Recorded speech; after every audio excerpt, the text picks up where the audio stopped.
अभी तक जो अध्ययन हुआ है वो इंडियन एक्सप्रेस के पत्रकार ने किया है, जिसका उजागर हमारे माननीय अध्यक्ष जीतू पटवारी जी ने कर दिया है। अब उसके आगे क्या होगा, मुझे थोड़ा जांच पड़ताल अभी करनी पड़ेगी। इसमें इनकी कंपनीज का क्या कहाँ तक रोल है, कौन कौन लोग इनके इस भूमि घोटाले के अंदर शामिल हैं, इसका मुझे अध्ययन करना पड़ेगा। कुछ नाम मेरे पास जरूर आए हैं। एक राजेश कुशवाहा कोई है इनके खासम खास, एक कोई रवि सोलंकी है जिनको यूडीए का भी अध्यक्ष बनाया गया है, एक विशाल खंडेलवाल उज्जैन के थे, आजकल इंदौर में काम कर रहे हैं, और यहाँ पर एक कोई यहाँ के भाजपा के अध्यक्ष भी हैं अग्रवाल जी, वो भी इसमें शामिल हैं, ऐसा बताते हैं। मुझे जानकारी नहीं, मैं किसी पे आरोप नहीं लगा रहा, लेकिन 10 साल तक रहा मुख्यमंत्री, मुझ पर अगर किसी का आरोप लगा तो मैंने उस जांच बैठाई। आज तक मेरे ऊपर कोई, अभी तक इस बयान के बाद, इसके बाद शायद मुझ पर लगे, उसका मैं आगे नहीं कह सकता, लेकिन एक एक फाइल ढूंढ मारी शिवराज सिंह चौहान जी ने, और मोहन यादव जी भी उसकी जांच कर ले, मुझे कोई फर्क नहीं पड़ता, क्योंकि मेरे पास कोई विभाग ये नहीं था। मोहन यादव जी, आपने 12 आपने विभाग रख रखे, बहुत गलती कर रहे हो, फंस जाओगे, गलती करेगा अधिकारी, पैसा खाएगा अधिकारी और आप फंसोगे। तो मैं राय मशवरा देने के लिए मोहन यादव जी को आया हूं। ऐसा मत करो, आप एक मिल मजदूर के बेटे हो, मुख्यमंत्री बने हो, नाम कमाओ, पैसा जो कमा रहे हो ना, जिसका हिसाब पता नहीं किस किस को देना पड़ रहा है आपको। हमारी सहानुभूति इस मामले में है, अकेले खाते तो बात ठीक थी, सबको खिलाना पड़ रहा है ऊपर से लेकर। इसलिए जो भी आरोप आप पे लगेंगे, हम लोग आपको बख्शेंगे नहीं। ये मत समझना कि हमको आप खरीद लोगे, हम कोई बिकाऊ माल नहीं, हम टिकाऊ माल हैं। बिकाऊ माल जो था गया भाजपा को, ये सब कांग्रेसी जो यहाँ बैठे सब टिकाऊ माल है। लड़ाई लड़ने के लिए हम तैयार हैं और लड़ाई लड़ेंगे। कोई प्रश्न पूछना हो तो पूछ लीजिए। जो आपने बात की है अयोध्या गठबंधन से, जी, उसका क्या इम्पैक्ट आप देख रहे हैं भारतीय राजनीति में, खासकर उत्तर प्रदेश चुनाव में? देखिए, अगर लोगों में धर्म के प्रति आस्था है, क्यों शिकायत हुई? जब लोगों के घरों से पैसा नगदी वैसा वसूल हुआ तब भी एफआईआर नहीं लिखी गई। जब एसआईटी की रिपोर्ट आ गई तब जाकर गिरफ्तारी हुई। और गिरफ्तारी कैसी हुई? पुलिस ने रिमांड नहीं लिया, सीधा जुडिशियल रिमांड भेज दिया।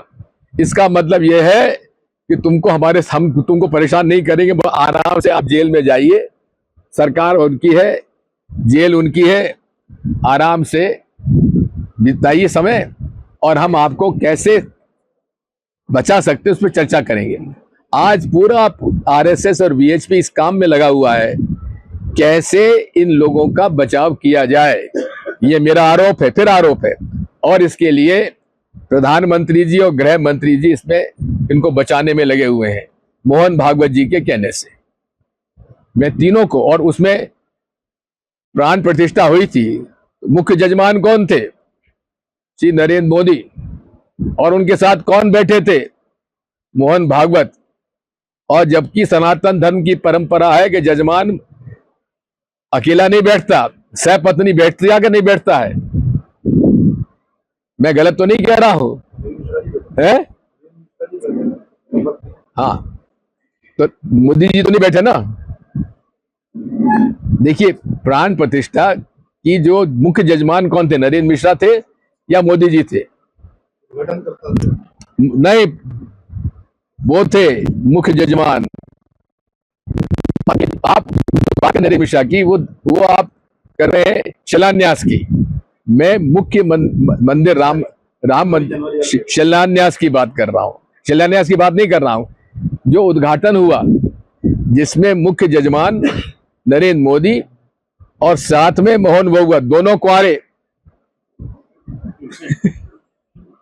आप कह रहे दोनों कुंवारे? दो भाई, एक कुंवारा, एक ने छोड़ चुके, एक छोड़ चुका है, एक तलाकशुदा। तो बात यही है कि सारे हमारे सनातन धर्म की परंपराओं का विनाश किया इन लोगों ने। भाई, शंकराचार्य जी को नहीं बुलाया गया? एक भी अरे कराते अगर बिना परंपराओं के, बिना पत्नी के बैठाते, तो निर्मोही अखाड़े वालों को बैठा देते महंत को, जिन्होंने सारी लड़ाई लड़ी, जो आज बेचारे परेशान हैं, गरीब हैं। बात वही है कि ये सनातन धर्म का विनाश कर रहे हैं, ये सनातन धर्म को नहीं बढ़ा रहे हैं, और पूरे देश के सनातन धर्म के पालन करने वाले हम सब के साथ धोखा दे रहे हैं। इस बात को मैं आज बताना चाहता हूं। और ये क्या है? ये आरएसएस मॉडल ऑफ गवर्नेंस है।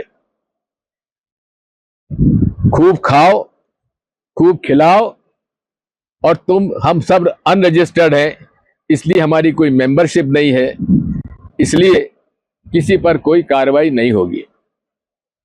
आओ बोझ बैठो। बात यह है कि अब हालत, ये गुजरात मॉडल ऑफ गवर्नेंस आया, नरेंद्र मोदी जी उसके मुख्यमंत्री बने, अमित शाह जी उनके मंत्री बने। ये गुजरात मॉडल ऑफ गवर्नेंस क्या है? खूब खाओ, खूब खिलाओ, और भ्रष्टतम अधिकारियों को अच्छी से अच्छी पोस्टिंग दो। ये इनका एक मॉडल ऑफ। मुझे एक रिटायर्ड आईपीएस ऑफिसर गुजरात के मिले, ये तो अधिकारी को बुलाते थे कि मेरा काम करो, अगर उसने, और ऐसा काम बताते थे जो नियम में नहीं आता था, वो कहता था साहब मैं कर दूंगा, और कर देता था। तो वो एक कैटेगरी का, उसको जो चाहेगी पोस्टिंग मिलेगी, तुम खूब खाओगे लेकिन हिस्सा हमको दोगे। अगर दूसरा अधिकारी कह दे कि साहब मैं जांच करके बताऊंगा, वो बी कैटेगरी, और जो कहते साहब नियम और कानून खिलाफ, तो सी कैटेगरी। सी कैटेगरी वाले को कोई अच्छी पोस्टिंग नहीं मिलेगी, उस सी कैटेगरी वाले के ऊपर केस पर केस करके उसका प्रमोशन करके खत्म कर देंगे। और यहां तक हुआ है कि बेचारे आईएएस अफसरों को जेल भिजवा दिया। आईपीएस अफसर संजीव भट्ट आज लगभग 10 साल से जेल में है, जमानत नहीं हो पा रही। और केस क्या है कि राजस्थान में कोई केस था जहां उन पर झूठा केस लगा दिया गया। इस मॉडल ऑफ गवर्नेंस को पूरे आज मुख्यमंत्री जो कि भारतीय जनता पार्टी के हैं, जिनको मोदी जी ने चुना है, वो इस मॉडल ऑफ गवर्नेंस को अपना रहे हैं। अब ये मॉडल ऑफ गवर्नेंस राजस्थान में, क्योंकि पर्ची का चीफ मिनिस्टर, मध्य प्रदेश में पर्ची का चीफ मिनिस्टर, उत्तराखंड में जो चुनाव हार गया वो चीफ मिनिस्टर, यानी कि जो डायरेक्ट नरेंद्र मोदी से कनेक्टेड है वही चीफ मिनिस्टर बनेगा। शिवराज सिंह चौहान ने चुनाव जिताया, लेकिन वो आजकल हाजी कर रहे हैं मोदी जी की कैबिनेट में। वहां के कैबिनेट मिनिस्टर हमारे मित्र हैं, उन्होंने बताया कि साहब आपका शिवराज सिंह चौहान तो इतना डरता है मोदी जी से कि यूं करके बैठा रहते हैं, और उसके बाद जो वो कहते हैं जी सर इसको बिल्कुल ठीक कहा। तो ये हालत है हमारे शिवराज सिंह चौहान की। अब बात यह है कि मेरे पास बहुत, और इसके लिए प्रधानमंत्री जी और गृह मंत्री जी इसमें इनको बचाने में लगे हुए हैं, मोहन भागवत जी के कहने से। मैं तीनों को, और उसमें प्राण प्रतिष्ठा हुई थी, मुख्य जजमान कौन थे? श्री नरेंद्र मोदी, और उनके साथ कौन बैठे थे? मोहन भागवत। और जबकि सनातन धर्म की परंपरा है कि जजमान अकेला नहीं बैठता, सहपत्नी बैठती है कि नहीं बैठता है। मैं गलत तो नहीं कह रहा हूं, है? हाँ, तो मोदी जी तो नहीं बैठे ना। देखिए, प्राण प्रतिष्ठा की जो मुख्य जजमान कौन थे? नरेंद्र मिश्रा थे या मोदी जी थे? नहीं, वो थे मुख्य जजमान। आप नरेंद्र मिश्रा की वो आप कर रहे हैं शिलान्यास की। मैं मुख्य मंदिर राम मंदिर शिलान्यास की बात कर रहा हूं, शिलान्यास की बात नहीं कर रहा हूं।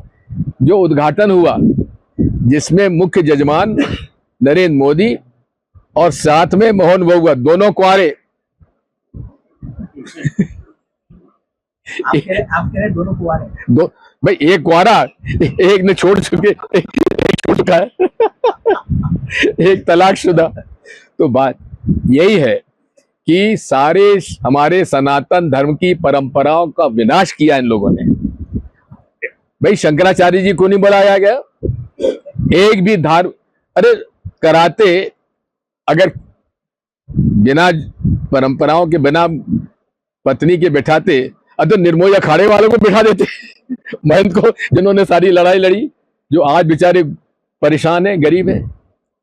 बात वही है कि ये सनातन धर्म का विनाश कर रहे हैं, ये सनातन धर्म को नहीं बढ़ा रहे हैं और पूरे देश के सनातन धर्म के पालन करने वाले हम सब के साथ धोखा दे रहे हैं। इस बात को मैं आज बताना चाहता हूं। और ये क्या है? ये आरएसएस मॉडल ऑफ गवर्नेंस है।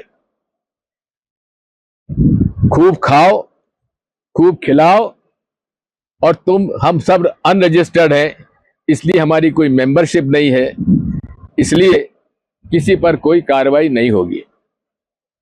आओ बोझ बैठो।